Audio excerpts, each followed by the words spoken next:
Bonjour à tous, et reste de vous retrouver aujourd'hui.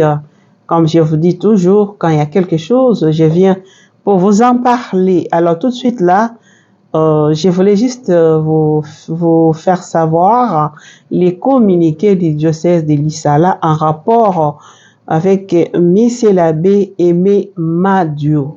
Aimé Madio, je ne sais pas si vous vous rappelez de lui, confère Malanga. Vous avez vu dans les temps, je peux pas mettre les vidéos ici et les photos, quand on a tué Malanga ici, qui est l'auteur du coup d'État, il y a des réseaux, donc des photos et des vidéos qui ont circulé dans les réseaux sociaux, soit disant que Monseigneur Abbé Aimé Mandio, en Italie, qui était à côté de Malanga, ils ont fait des cérémonies, ainsi de suite. Maintenant, ici, je m'en vais tout simplement de vous lire.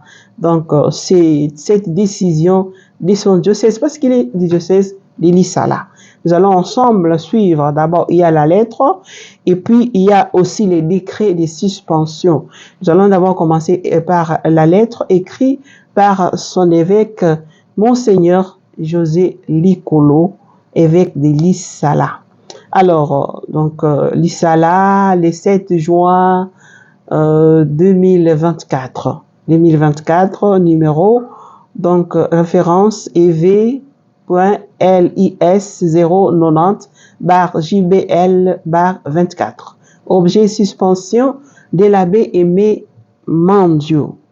Alors, c'est l'évêque qui écrit à son éminence les cardinals, à leurs excellences, mes seigneurs, les archevêques et évêques, aux membres de la COSUMA, aux membres des clergés, aux membres des congrégations religieuses, à l'Église Famille de Dieu en RD Congo, aux fidèles du diocèse de l'Issala. Donc vous, là où vous êtes aussi, vous êtes concernés, parce qu'on a parlé des peuples de Dieu, on doit vous faire savoir la décision. Alors, éminence, excellence, révérend abbé, révérend père, révérende sœur, révérend frère, frères et sœurs dans les seigneurs.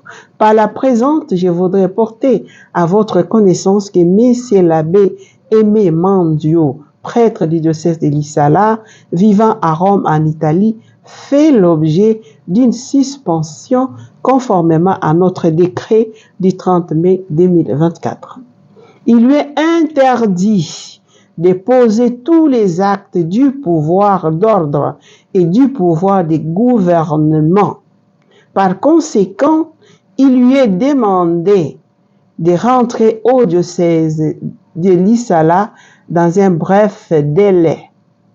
Je vous prie de croire, éminence, excellence, révérend abbé, révérend père, révérende sœur, révérend frère, frères et sœurs, dans les Christ, l'expression de mes sentiments, les pleins dévouements dans les Christ. Monseigneur Bernard Licolo, évêque de l'Issala et administrateur apostolique de Molegbe. Bon, vous qui êtes de là, vous savez comment prononcer ça. Donc ça, c'est la lettre. Maintenant, je vais vous lire les décrets de suspension. Donc, décret portant suspension de l'abbé Aimé Mandio. Et dans ces décrets ici, vous allez aussi découvrir beaucoup de choses, soi-disant abbé. Vous devez nous suivre jusqu'à la fin pour découvrir ce que je vais vous dire ici. Alors, les décrets commencent comme suit. Nous, José Bernard Licolo, c'est l'évêque de l'Issala, donc les diocèses de l'abbé Aimé Mandio confère Christian Malanga.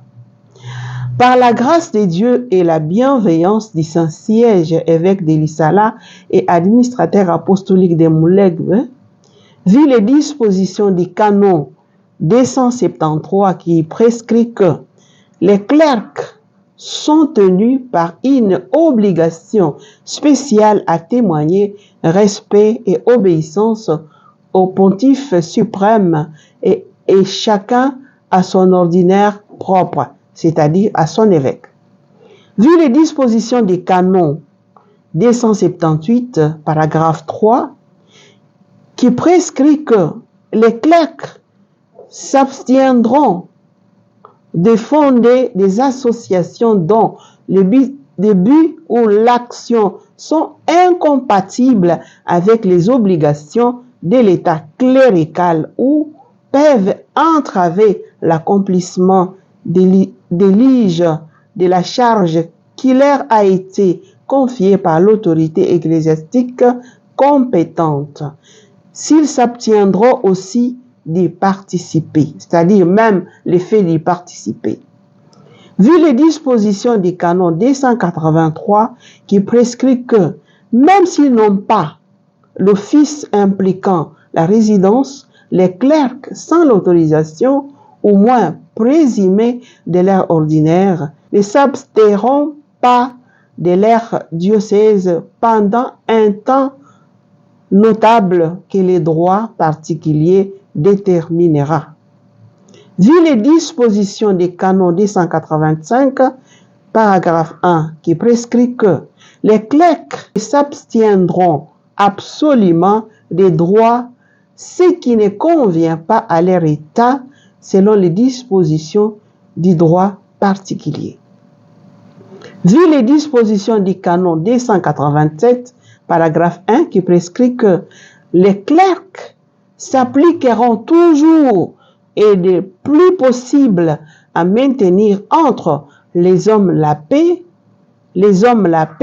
et la concorde fondée sur la justice.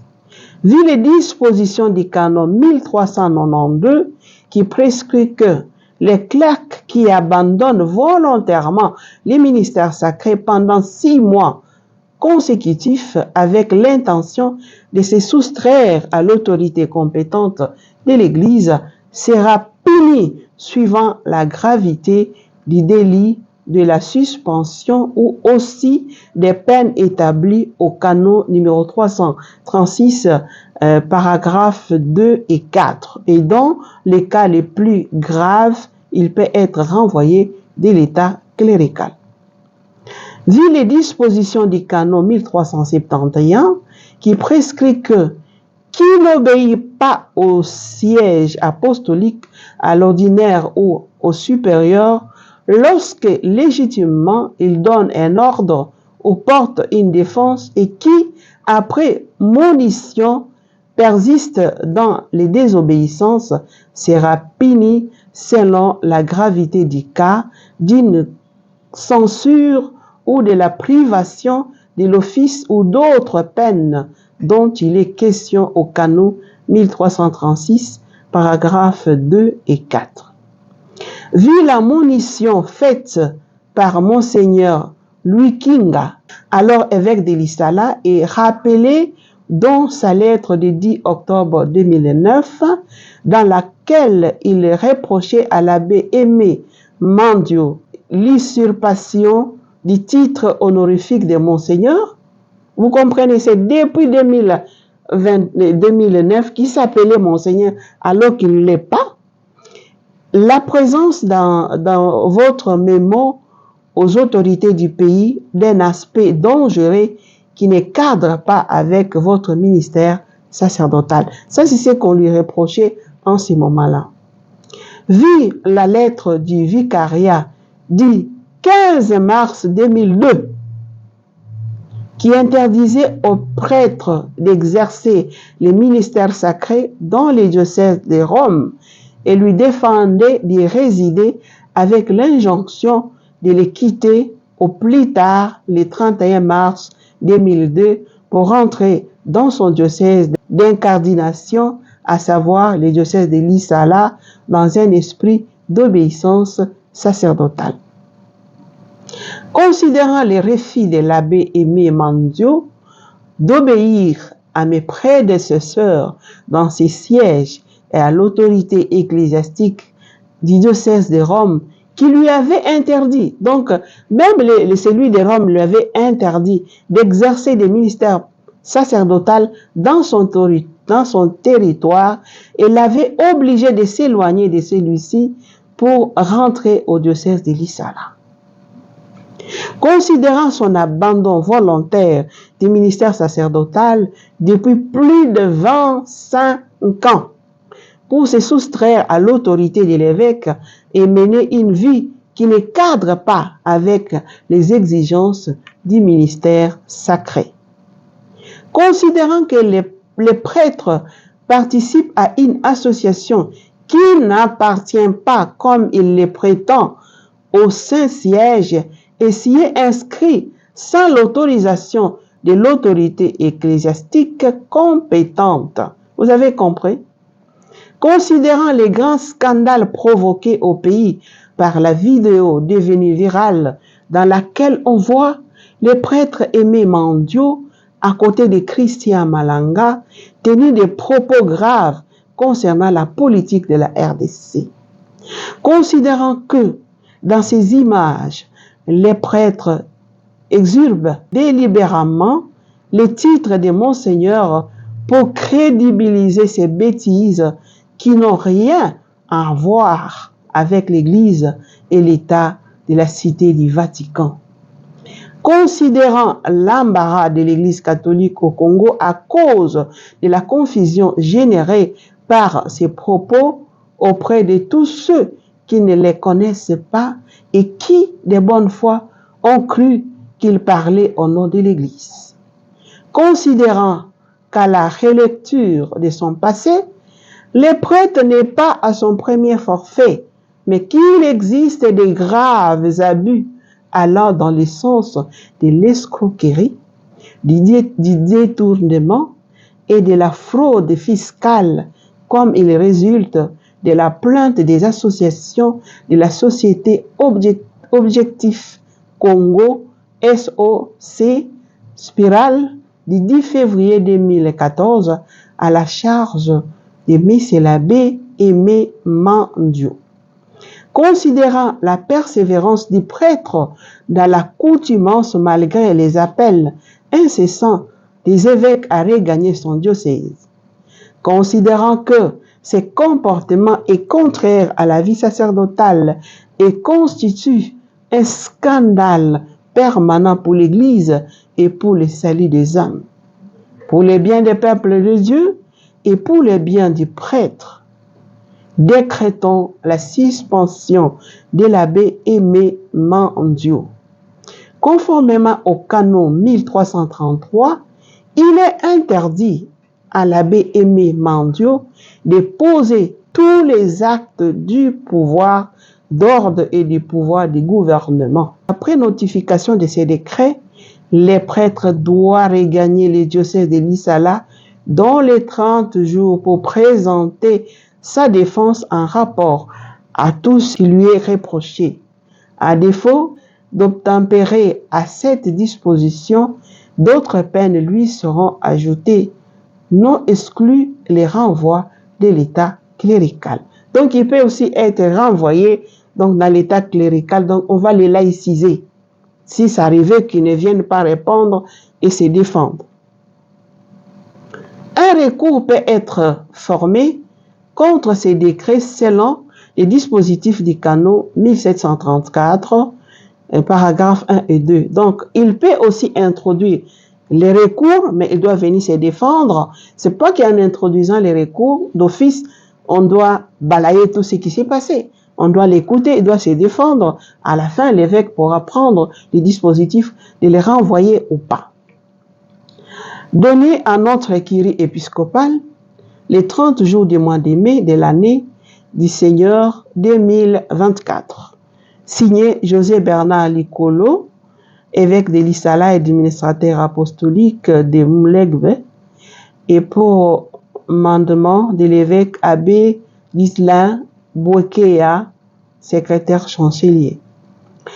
J'espère que vous avez compris l'essentiel. Je reviens pour tout simplement dire que avec tous les scandales que nous avons vus là, donc l'abbé vit comme ça seul, donc librement, sans l'autorisation de son évêque de l'Issala.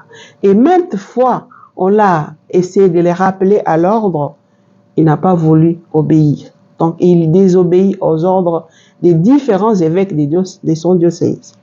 Et on comprend ici, comme on vient de nous dire, c'est pas la première fois. Il a escroqué les gens, il y a eu des fraudes, des détournements, tout ça.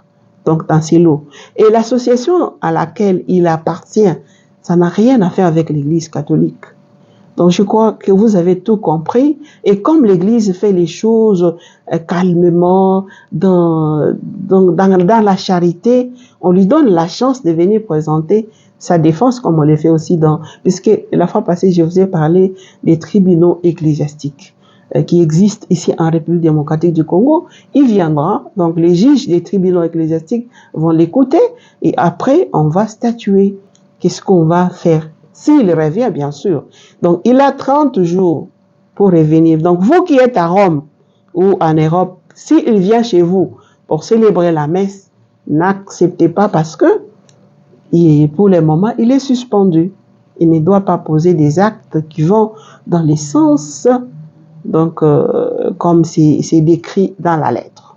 Voilà ce que je voulais justement vous faire savoir. Envoyez la vidéo à d'autres, puisque quand cette affaire est arrivée au Congo, les gens étaient scandalisés. L'Église catholique, vous les catholiques que vous avez reçu cette vidéo, envoyez la vidéo à d'autres pour leur informer qu'il y a ceci, cela. S'ils ne suivent pas la vidéo, vous suivez la vidéo et expliquez aux autres pour balayer ces malentendus, pour salir tout simplement l'Église. L'Église catholique, c'est une Église qui est ordonnée, hein. C'est pas une Église qui fait des choses à moitié ou des quoi là, non. Donc voilà, je ne vais pas vous bourrer avec d'autres nouvelles que j'avais. Je m'arrête là pour aujourd'hui. Demain, je viens avec d'autres nouvelles que j'avais déjà préparées d'ailleurs depuis hier. Mais puisque la nouvelle vient de tomber aujourd'hui, c'était nécessaire pour moi de venir vous donner cette nouvelle comme c'est encore fraîche. Voilà, merci de nous avoir suivis. On se retrouve demain avec d'autres nouvelles de l'Église. Portez-vous bien, abonnez-vous, envoyez la vidéo à d'autres et likez justement pour nous soutenir.